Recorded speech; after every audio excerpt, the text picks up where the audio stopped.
Egaa kabajamtootaa fi jaalatamtoota maatii chaanaalii keenyaa akkam jirtan? Nagaa keessanii? Fayyaa koodha galata Rabbiif haa ta'u. Turutooriyaaliin kun turutooriyaalii ji'oogiraafii irratti isiniif kan namaa jirudha. Afaan Oromootiin, afaan saba bal'aatiin isiniif kan namaa jirudha. Ofnee egaa yuunitii lammaffaarra har'a geenye jirra. Yuunituun maal akka fakkaatu as keessatti ilaalla. Yuunituun ni jalqabna. Yuunitii paartii kanaani. Yuunituun maal jedha? Climate of Africa. Haala qilleensa Afrikaa jedha. Climate of Africa jechuun haala qilleensa Afrikaati ilaalla. Haalli qilleensi Afrikaa maalii? Akkamitti ramadamaa? Gosa akkam qabaa? Eenyu faadha warri isa kana dura qoratee kaja'u ilaalla. Saniin hordofaa akka gaariitti.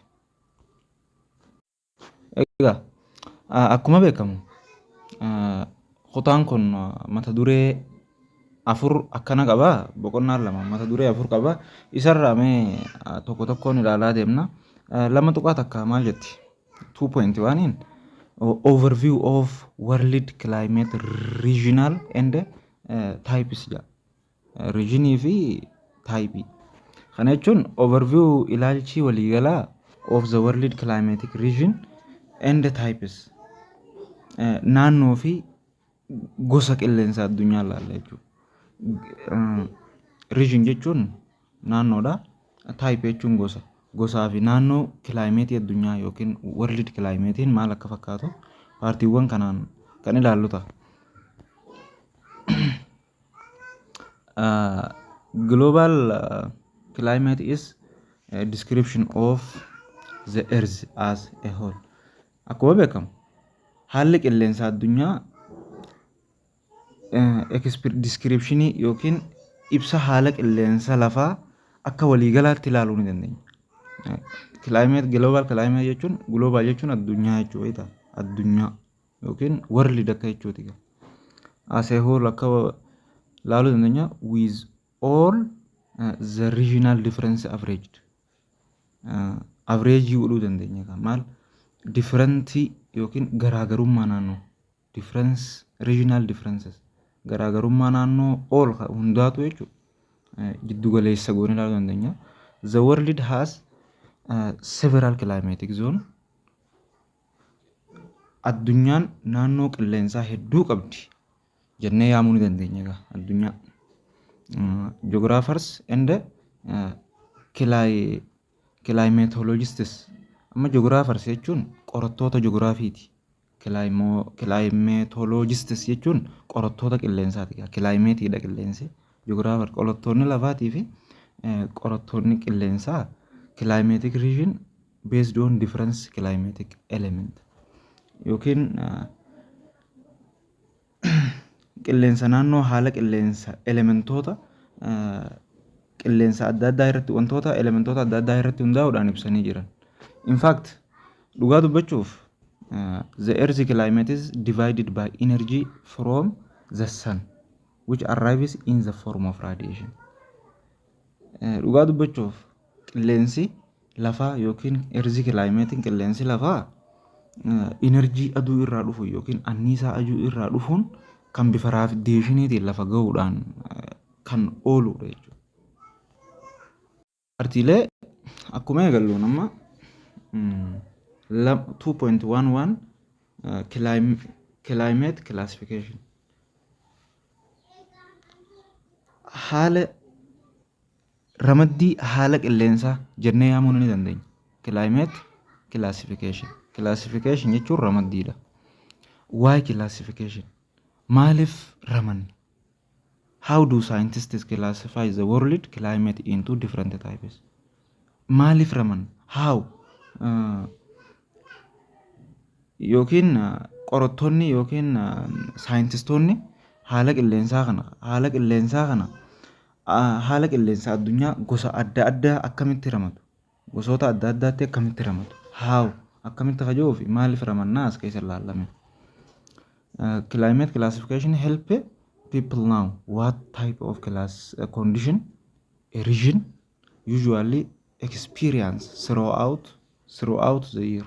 Throughout the years jechuun waggaa guutuu jechuudha. Yookiin ramaddiin haala qilleensaa namoonni naannoo tokko yookiin what type of condition, how people help people now. Namoonni naannoo tokko jiraatan yeroo baay'ee waggaa guutuu haalli akkamii akka mudate beekuudhaaf kan gargaaru jechuudha. Haalli qilleensaa ramaduu wanni barbaachisuuf naannoo kanatti waggaa kana keessa maaltu mudate akka beeknuuf nu gargaara. Wanni ramannuuf waa'ee kajoof gaafii isaanaatiif kana deebisaan isaa. Rather than describing the full range of the classification observed in the region over each month or seasons of year. Jechuun waggaan iskeemii yookiin haalawwan naannoo tokko keessa jiran ji'a tokkoon yookiin waqtii waggaa tokkoon akkana jechuu osoo hin taane classification scheme can communicate experienced through baatii tana keessa waggaa kana keessa waqtii tana keessa akkana taate jechuurra rather jechuurra akkamtu wayyaa scheming can communicate experienced condition using just 2 or 3 terms.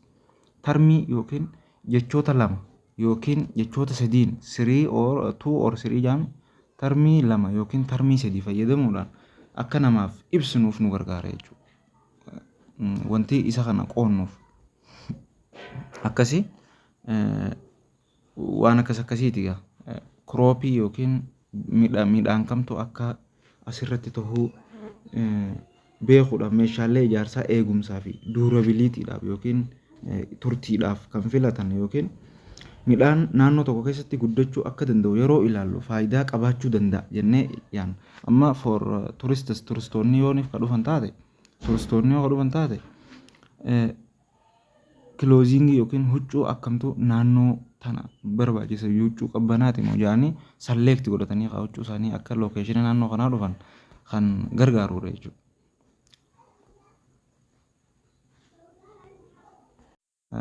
There are various classification schemes used by climatologists for categorizing world climate into different regions.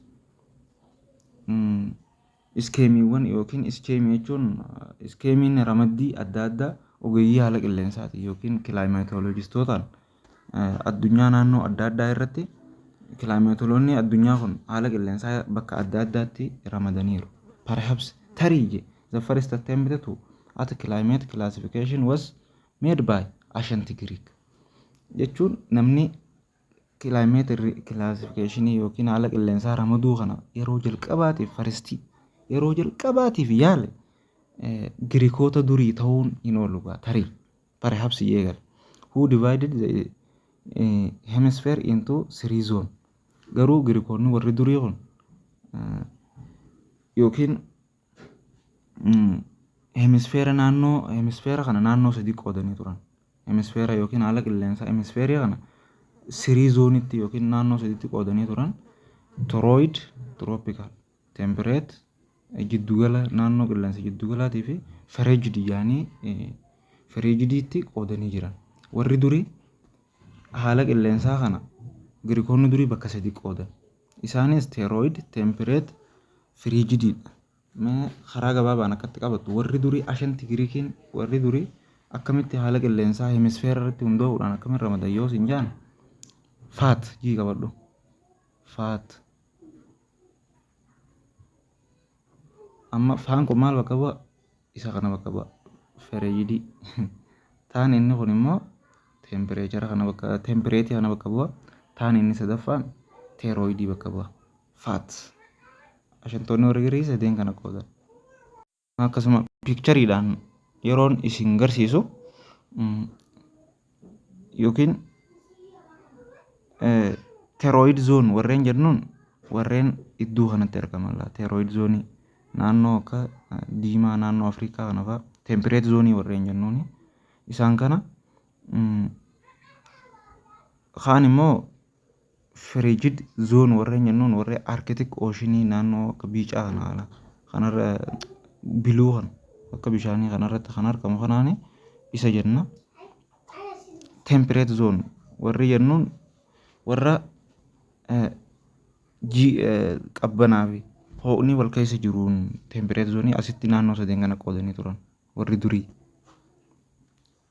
Maal jaareen nu world climate zone according to Ashanti Greek. Akkaataa jechuun Ashanti Greek irratti hundaa'uudhaan Greekota durii irratti hundaa'uudhaan kaan jedhan garuu arraamii beekika. Har'aatis gaddeemeetiin ibsa. Since the beginning of the 20th century jechuun jalqabuma. Since jechuun jalqaba jechuun durumaanuu jechuu beektaa. Jalqaba jaarraa 20ffaa keessa century 20 jechuun jalqaba jaarraa 20ffaa keessa however many climate classification have been diversified ture. Long term records of temperature and precipitation reveal climate pattern across continent. Long term record yookiin galmee yeroo dheeraa keessatti record jechuun galmeedha. Temperature and precipitation ho'aa fi roobni haala qilleensaa ardiilee hunda keessatti ni mul'isa. Reveal godha jechuudha. Across the continent ardiilee hunda keessatti kan ifi mul'isuu fi delineating them into climate region. Naannoo qilleensaatiin delineate godha jechuudha. Regional climate kana delineated godha yookiin jala sara naannoo qilleensaati jala sarara jechuudha. Akkasii class name classification system based on the weather pattern including geographical name such as polar, tropical, continental and marine jenneen qooduu dandeenya jechuudha. Tarmiileen amma asitti dhoofne kun jechoonni asitti dhoofne kun tarmii tempereecharaa fi jiidhaa fi ho'a jedhamu kanaan ibsamuu danda'a yookiin modify ta'uu danda'a yookiin fooyyeffamuu danda'a yookiin intensity of weather during summer or the winter. Cimina yookiin cimina haalli qilleensaa waqtii bonaatii fi qilleensi yeroo gannaatii fi yeroo bonaa jennee ibsuu ni dandeenya jechuudha. Yeroo kana meetidii kana ammas malleen ramaddii kana kanneen akka jiidha, goggogaa, warm, ho'aa fi qabbanaa cold jennee yaadnu temperate jiddugalaa fi severe garmalee cimaa jechuudha. Yoo bonni garmalee gisee cimu akkasii warri dur akkanatti qooduu ture. Today arra garuu warra dur ibsaa ture. Garuu amma climate scientists split in the earth into approximately 5 major types. Har'a saayintistoonni haala qilleensaa jechuudha. Haala qilleensaa bakka gurguddoo yookiin bakka gurguddoo shanitti dhiyaatu qoodanii jiran.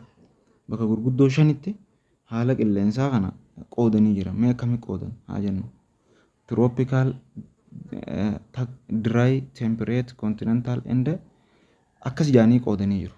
Kanaaf har'a bakka gurguddoo shanitti qooduu danda'an. Akkamitti qoodan jennaan considering a variety of factor including altitude, air pressure, wind pattern, latitude and geographical characteristics such as mountains and ocean. Kana jechuun har'a saayintistoonni haala qilleensaa maal fa'aa ilaalcha keessa galchuudhaan altitude ol ka'iinsa, dhiibbaa qilleensaa, air pressure, wind pattern, akkaataa qilleensaa, latitude fi geographical amaloota teessuma lafaa kanneen akka gaarraniitii fi galaanaa oceanii kana fa'aa ilaalcha consider godhuudhaan ilaalcha keessa galchuudhaan ardiilee tana yookiin haala qilleensaa bakka gurguddoo shanitti qoodanii jiran. Isaanis eenyu fa'aadha? Yoo naan jette tropical takka, dry lama, temperate sadii, continental afur, polar shan jedhaniiti saayintistoonni bakka shanan tanatti qoodan ilaalcha. Jarreen sitti himasan ilaalcha keessa galchuudhaan bakka gurguddoo shanan kanatti qoodanii jechuudha.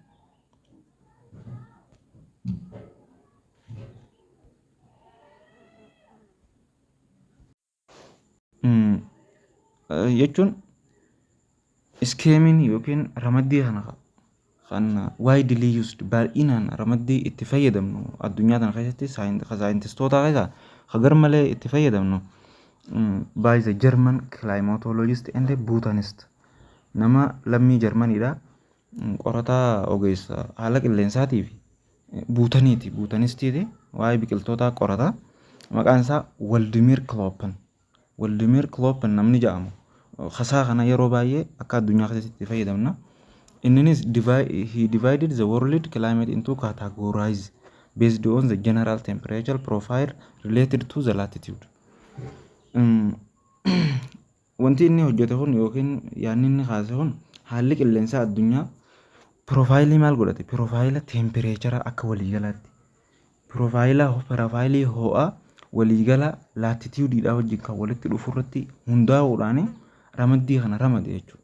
Eenyunni Waldimir Kloppen namni jedhama. Waldimir kun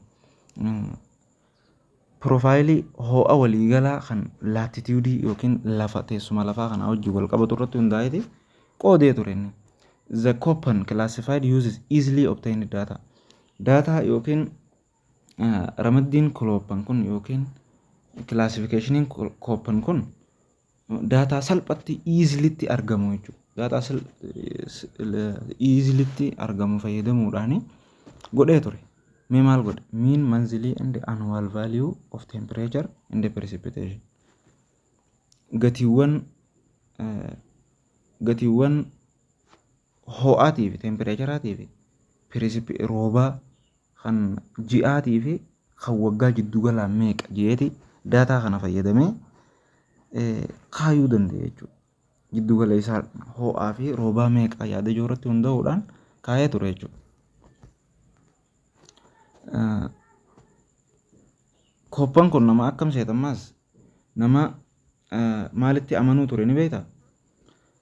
Raabsii biqiltoota uumamaa yookiin believed that distribution of the natural vegetation. Koppen ni amana ture maalitti amana? Distribution of natural vegetation. Biqiltoonni raabsiin yookiin hiramuun biqiltoota uumamaa kun was best expression of the overall climate. Haala qilleensa waliigalaa isa gaarii jedhee amanuu ture jechuudha. Maarreen biqiltoonni uumamaa haala qilleensaa isa gaariidha jedhee amanuu ture. Koppen recognized 5 principal climate group.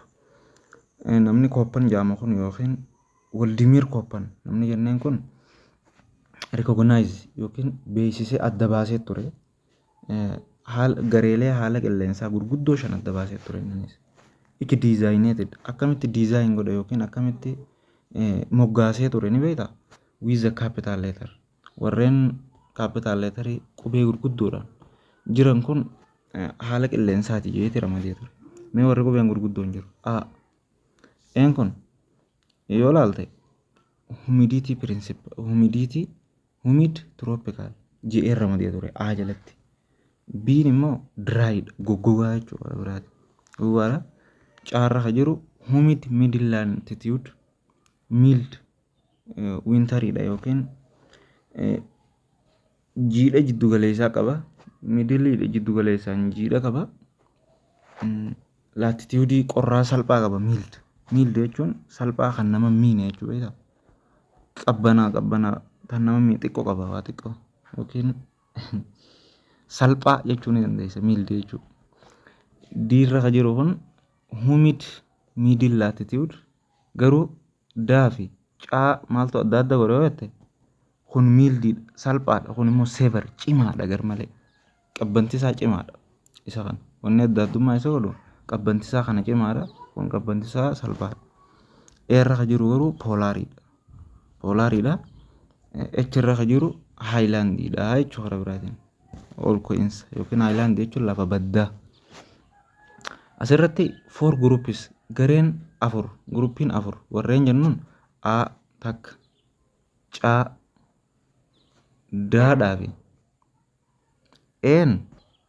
defined by temperature yookiin ho'a ibsan boo laal baan keessan jiru beek caa daa fi maal ibsan jarree afran kun temperature ibsan.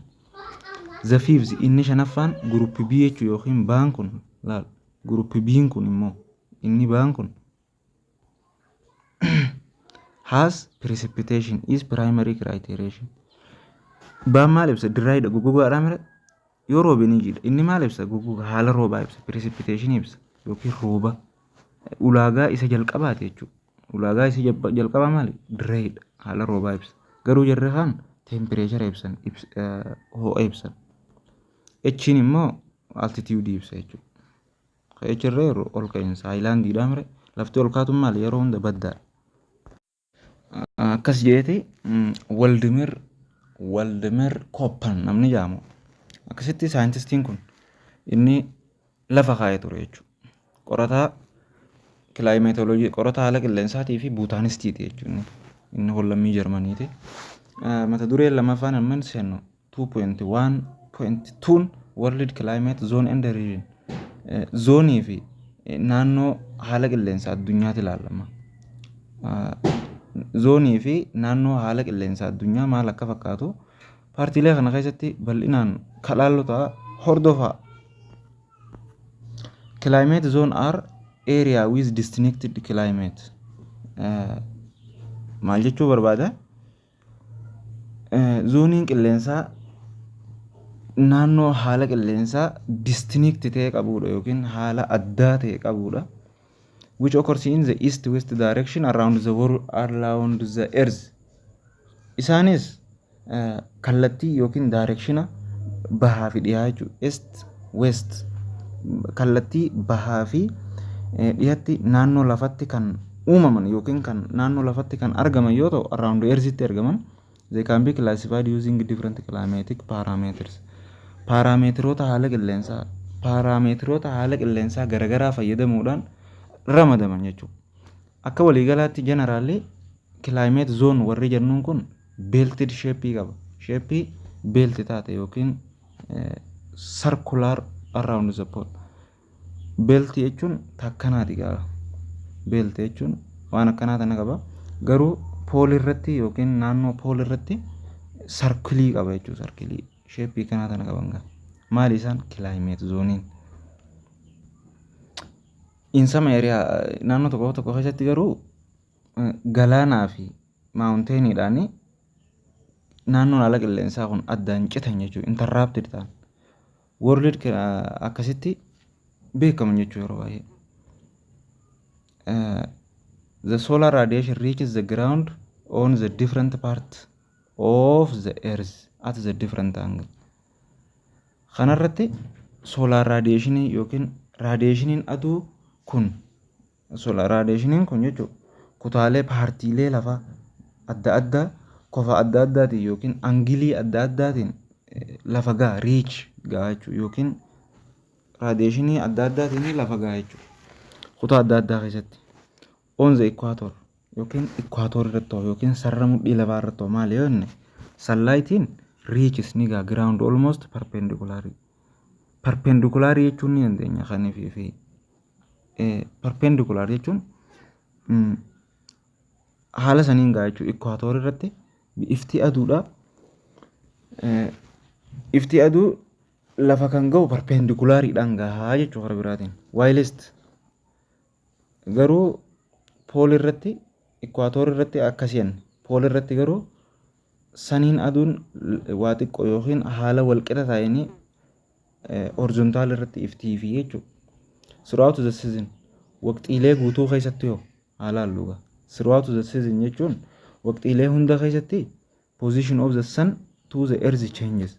Bakki aduudhaa yookiin positionin aduu san jechuun aduu mire positionin aduudhaa gara lafaatti qabdu san ni jijjiirama. And thus angle of the incidence of the sunlight also changes. Angiliin yookiin kofti ifti aduu lafatti ittiin dhufu sanis ni jijjiirama jechuudha. Yeroo hundaa'u maaliif jennaan lafaatu bakki aduun lafarraa qabdu san waan jijjiiramuuf ifti aduu kan lafatti geessu sanis ni jijjiiramti jechuudha. Angle of the sun at noon varies from perpendicular 90 degree irraa gara horizontaali deema jechuudha. Horizontaaliin 0 degree dha. Yeroo horizontaali irra ga'u kana gaa amma angiliin yeroo waqtii za'a jaasan jechuudha gisee perpendicularii ta'urraa gara horizontaalii gama cinaachaatti yeroo deemu aduun 0 dha bakka sanitti sittuu gaaddiduu takka mul'istu or partly appear horizontaal irratti yookiin paartii takka qofa argama yookiin kutaa tokko qofaatu argama jechuudha. Thus kanaaf the sunlight or sababa kanaaf warms the sunlight aduun warm up the earth around the equator much more than stronger than the pole. Aduun poolirra bakka kamitti poolirra jechuudha. Poolirra bakka equatorii sanitti baay'inaan irra oowwitii jechuudha jira.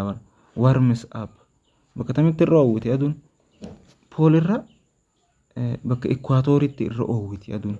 Maaliif bakka equatorii sanitti qixxee sammuurra geessii mira walakkaa sanatti itti kaanifti. Due to the temperature differences caused by the difference in radiation. Garaagarummaan raadiyeeshinii garaagarummaan tempereechara garaagarummaa raadiyeeshiniitiin waan dhufuufi recurring climate condition develop. Haalli qilleensaa yeroo adda addaatti mul'ata jechuudha as keessatti. Asirra dhaabbachuudhaan haala qilleensaa kana zoonii isaa ramaduu dandeenya. There are 4 major global climate zone. Haala kanaan ramaduu dandeenya. Zoonii qilleensaa addunyaa gurguddoo 4tu jira asirratti. Tokkoffaan tropical zone warreen jennuun. Tropical zonein from 0 degree up to 23/2 degreetti deema between tropics. Tropically jidduutti argama. In this region between the equator and the tropic equatorial region. Naannoo equatoriitii fi tropicalaa gidduu jiran kana keessatti radiationiin aduudha. Solar radiation reaches the ground nearly vertical at the noon time. Noon time jechuun maal jechuudha? Noon time jechuun walakkeessa guyyaa yookiin waqtii za'a jaabe torba hedduu tana jechuudha. During almost the entire years. Solar radiationiin yookiin ifti aduu waggaa guutuu jechuun inni danda'ama. Walakkaa yeroo sa'aatii walakkaa yeroo dhaabbattu lafa ga'a. Solar radiation reach kan lafa ga'u ifti aduu gizee noon time yeroo aduun za'a walakkeessaa san dhaabbattu waggaa guutuu entire year waggaa guutuu yeroo saniin lafa ga'a jechuudha. Yeroo tam amma kana jechuun radiationiin aduu waggaa guutuu jechuun ni danda'ama. Waggaa guutuu sa'aatii walakkaa yeroo dhaabbattu aduun lafa geessi jechuudha. Thereby very warm in this region.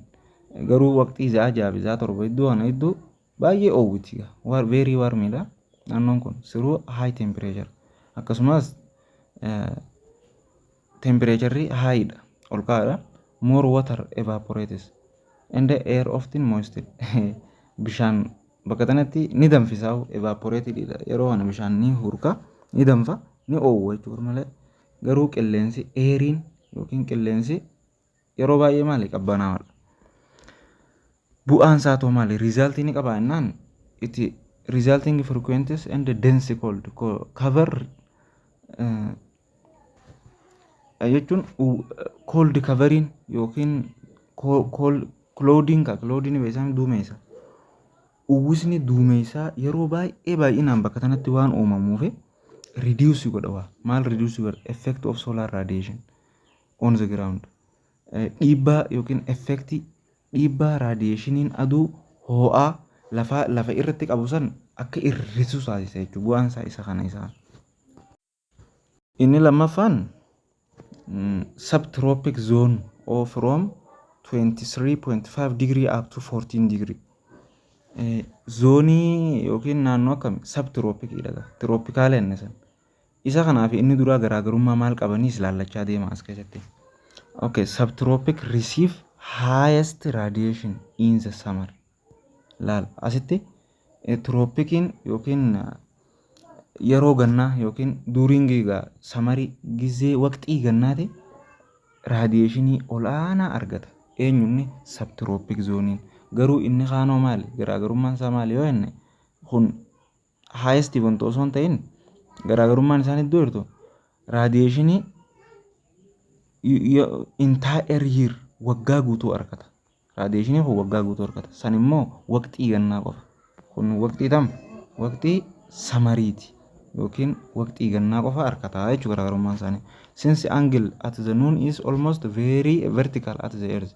Akkuma beekamu vertical gizee nuuniiti gaa. Waqtii zaajaa bizaa torba iddoo sanii aduun waqtii gizee san geessa aduun angiliin si uumamti.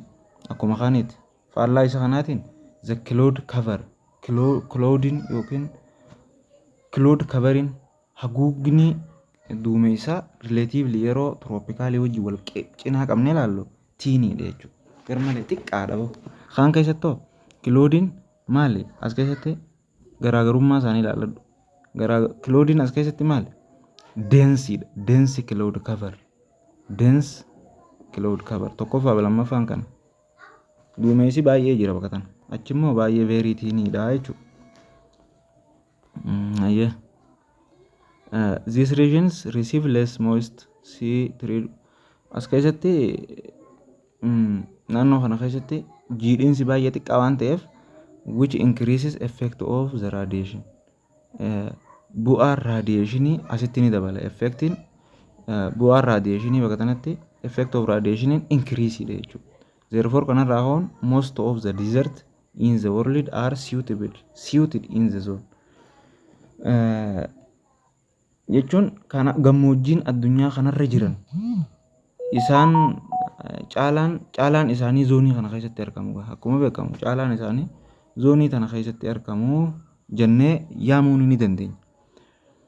In the winter waqtii bonaa laalle waqtii gannaa laalle jetti. In the winter waqtii bonaa ta'u in the radiation in this region decreases significantly. Radiationiin naannoo kana waqtii bonaa irratti baay'ee xiqqaadha. And temporarily very cold and moist. Yeroodhaaf very cold ni qabbanaa'u moist yeroof ni jiidhu jechuudha. Temporarily jechuun yeroodhaaf jechuudha. Akkasii garaagarummaa isaa qabattan jeetii yaada. Inni sadaffaan temperate zone from 40 degree up to 16 degree. Naannoo temperate gizee jennu naannoo jiidhaa fi qabbantii wal keessa jirtu zoonii akkasiiti. Yookiin qabbanaa'aa jechuu hora biraatiin. Naannoo amma oowwinis ni jira. Jiininis ni jira roobaa fi temperate zone jechuun naannoo roobaa fi aduunis wal keessa wal qixa jiran jechuu hora biraatiin. Temperate zone naannoo kana keessatti solar radiation arrives at low angle. Radiationiin aduu kofa gad aanaadhaan kan dhufu yoo ta'u naannoo kana keessa the average temperature here are much colder than in the subtropics. Jechuun ho'ni giddu galeessaa asitti argamu kan subtropic irra yookiin subtropic irra baay'ee qabbanaa'aadha jechuudha. Haalli qilleensaa asitti argamu baay'ee irra qabbanaa'aadha. The season and the dry length different in significant in the course of a year. Jechuun seasonii waqtii fi dayleengiziin yookiin dheerinni guyyaadhaa dheerinni guyyaa waggaa tokko keessatti garaagarummaa guddaa qaba naannoo kana keessatti. Waqtii fi dheerinni guyyaa wagguma tokko keessatti as keessa of course of year yookiin wagguma tokko keessatti garaagarummaa baay'ee qaba. The climate is characterized by the frequent extreme more regular distribution of precipitation over the year. Jechuun naannoo kana keessatti haalli qilleensaa baay'ee xiqqaadha. Garuu regulaarii argata. Maal? Precipitation. Waggaa guutuu over the year. Waggaa guutuu rooba ni argata naannoo kana keessatti.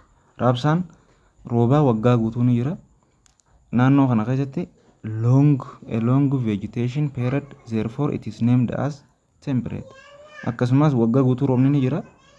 Naannoo biqiltootaaf biqiltoota dheeraa yeroo hedduu waan ta'eef biqiltoonni yeroo tarsiidii afurfaarraa oomishachuu dandeessu waggaatti roobni yeroo hunda waan jiruuf maqaa isaa kanaaf maal jennee yaamna? Temperate jennee yaamna. Temperate jennee yaamna jechuu ni dandeenya. Inni afuraffaan akkuma asirratti ilaalaa turre cold zone naannoo qabbanaawaa garmalee qabbanaawaa jechuudha. zoonii qorraati yookiin from 16 degree up to 19 degree dha. The polar area between 60 latitude and the pole receives less heat through solar radiation. Naannoowwan kanatti poolarii laatituudii meeqarra jira? 60 irra jira. Angiliin aduudhaa since they are very low angle of the sun. Angilii aduudhaa waan ifeefi jechuun kofni aduu poolariin gidduu jiru kofni aduu baay'ee gaxaanaa waan ta'eef lawiidha. Angiliin aduudhaa saniidhaa baay'ee gaxaanaa waan ta'eef poolariin solar radiationii isaan harkatare siruu karaa solar radiationiitiin yookiin aduun bakka gadhaanaa waan ta'eef karaa radiationii aduutiin ho'a xiqqoo harkata jechuudha. Maarreen pooliin naannoo kanatti wanti keenya hundi waan gaxaanaa ta'eef polar radiationii karaa ho'a waa xiqqoo harkata karaa solar radiationiitiin. Since they because of the change of the earth axis angle to the sun. Sababaa jira sababa jijjiirama kofa siiqqeewwan lafarraa gara aduutti waan jiruuf the day length varies from most in this zone. Zoonii kana keessatti dheerinni guyyaa wal dhaba garaagarummaa guddaa qaba naannoo kana keessatti.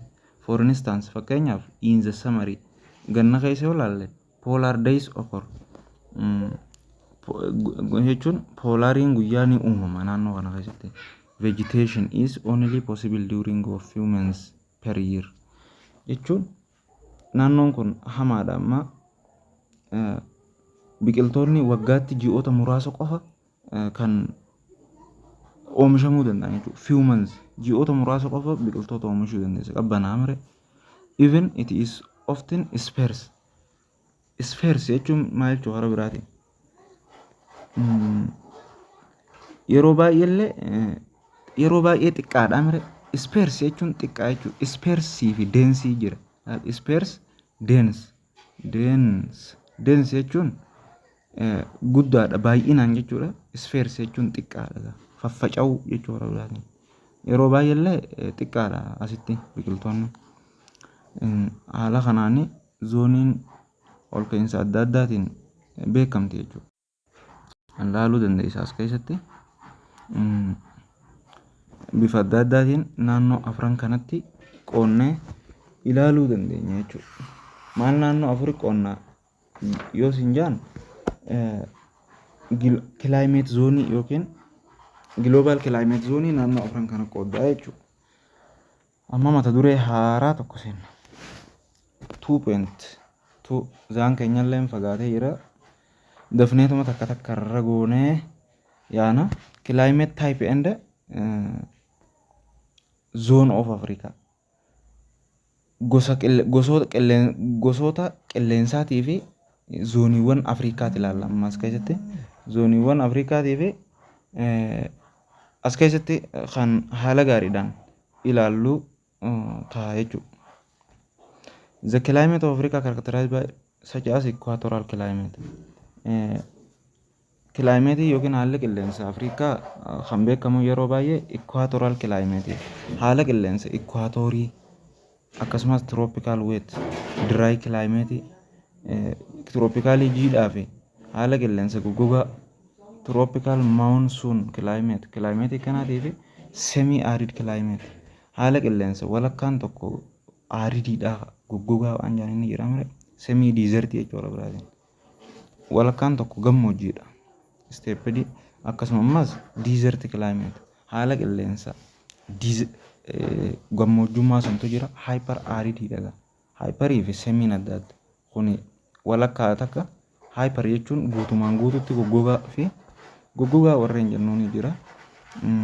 As keessatti waan hedduutu mul'ata jechuudha. Naannoo tana keessatti.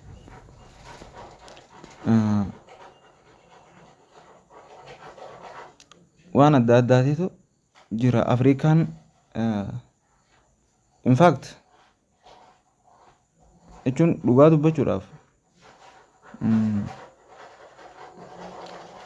temperature climate amma naannoo tana keessatti temperate climate warri jennuun yookiin reeriidha across the continent jechuun ardii Afrikaa kana keessatti temperate climate warri jennuun baay'ee xiqqaadha naannoo lamarraa kanaaf at the very except jechuun tun kan irraa hafe jechuudha naannoo lama malee jechuudha except jechuun at the very high elevation naannoo ol ka'insi isaanii garmalee ol kaatuutii fi along the fragile of the continent qarqara ardiilee irraa kan hafe naannoo kana keessatti temperate climate reeriidha baay'ee xiqqaadha jechuudha baay'ee xiqqaadha in fact the climate of Africa is more variable in the rainfall amount than in temperature haalli qilleensa jechuun qilleensi Afrikaadha qilleensi Afrikaa ho'a yeroo hundaa ol ka'aadha mire ho'aan beekamaadha ta'ee garuu irra caalatti reenfooliidha yookiin precipitation roobaan jijjiiramaadha jechuudha haala roobaatiin chaalenjii mudatti qormaata mudatti akkasitti isaan kana hunda ilaaluun barbaachisaadha.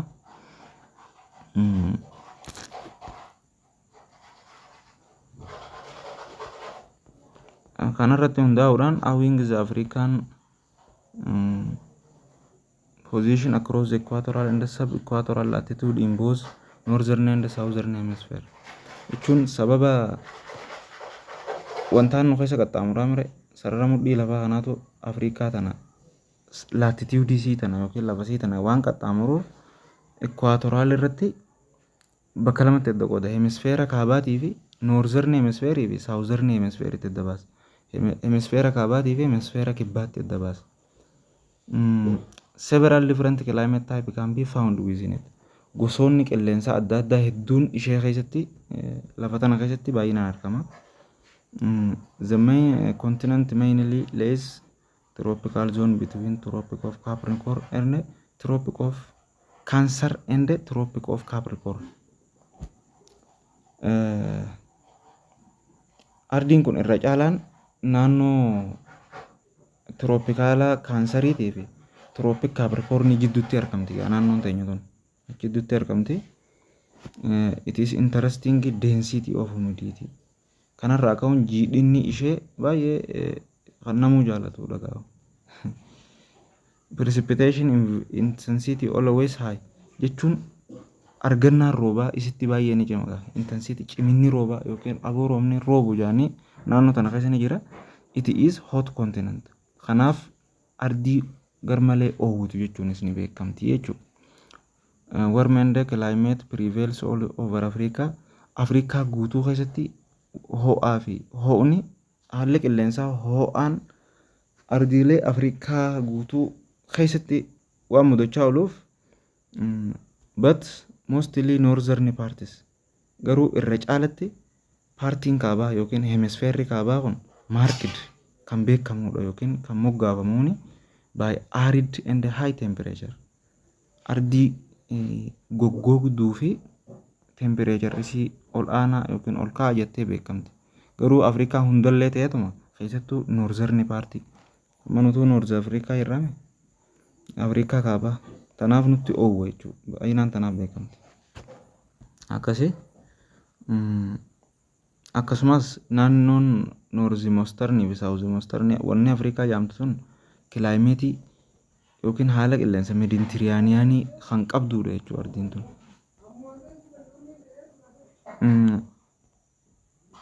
The equatorial runs through the middle of the Africa. Equatorii walakkaa Afrikaa keessa kan dabru yoo ta'u yookiin sararri mudhii lafaa walqixa Afrikaa middle Afrikaa jidduu kan dabru yoo ta'u Tropic Cancerii fi Tropic Capricornii uumama. Tropic of Cancer warreen nuuni jira. Tropic of Capricorn warreen jennuun kana uuma. Making Africa most tropical of all the continent. Afrikaan ardiilee hunda keessatti tiroopikaaliidha jechuudha. Garuma hundaa'u amalli isiin qabattu amala tiroopikaaliiti Afrikaan. Kana jechuun African position relatively unique in the sense that is almost has a mirror image of the African zone to the north and south of the equator with regards to the latitude. Latitude ilaalchisee yookiin regards of latitude ilaalchisee naannoon qilleensaa equatoriin zooniin kilaayimeetiidha. Naannoon qilleensa kaabaatii fi kibbaa jiran kan akka miirorii keessatti yookiin daawwitii ta'ee qaba jechuun ni dandeenya. Kanarraa ka'uudhaan when the considered in detail gad fageenya yookiin babal'inaan yoo ilaallu taate movement of air masses and their effect of provide the basis for division. Sochiin heddumina qilleensaa yookiin maasisiin sochiin heddumina eerii qilleensaa fi effektiin dhiibbaan isaanii ardii kana keessatti jechuudha. Naannoo jaralleen lamaan kanarratti hundaa'uudhaan yookiin sochii babal'ina qilleensaatii fi dhiibbaa isaan naannoo kanarratti uuman irratti hundaa'uudhaan ardiilee naannoo haala qilleensa Afrikaa bakka 8tti into 8 climatic region naannoo haala qilleensaa 8 qooduu dandeenya naannoo Afrikaa. Naannoon Afrikaa haala qilleensaa 8 qabdi. Isaanis jarreen as gadii kanatti tarraawan. Isaan torban isaanis the equatorial tropical wet climate. Naannoo equatorialii jaaniin inninis haala qilleensaa weetii qaba, jiidhaadha, naannoo jiidhaati. Tropical wet and dry region. Naannoo tropikaalii walakkaan takka jiidhaa fi walakkaan takka bonaa ganna naannoo qabdutu jira haala qilleensaa. Semi aridii jira climatic region. Naannoo haala qilleensaa walakkaan takka goggogaa naannoo semi aridii taatee jira. Hot desert climatic region jira ammas. Naannoo haala qilleensaa gammoojjii ho'itu. Hot desert jechuun gammoojjii garmalee ho'itu takka saaraa sanfaadha. Ammas humid tropical climatic region jira. Naannoo subtropicaliidha. Jiidha qaban. Mediterranean climatic region jira. Naannoo haala qilleensa Mediterranean. Naannoo haala qilleensa qarqara bahaatiin temperate warm walakkaan takka kan oowwitu jira. The warm temperature continental climatic region. Naannoo haala qilleensaa ardiin ho'aati jira. Mountain climatic region. Naannoo haala qilleensaa gaarranii gaaraa faatu jira. Bakka 8 tana qoonna. Arraaf paartiin tunillee za'ansii garmalee dheerattee paartiiwwan itti aantuun types and characteristics of climatic zone. Gosaa fi amaloota zoonii haala qilleensa Afrikaa keessa jiru ilaalla. Saniifuu hanga turtii sanitti dubbisaa jabaadhaa.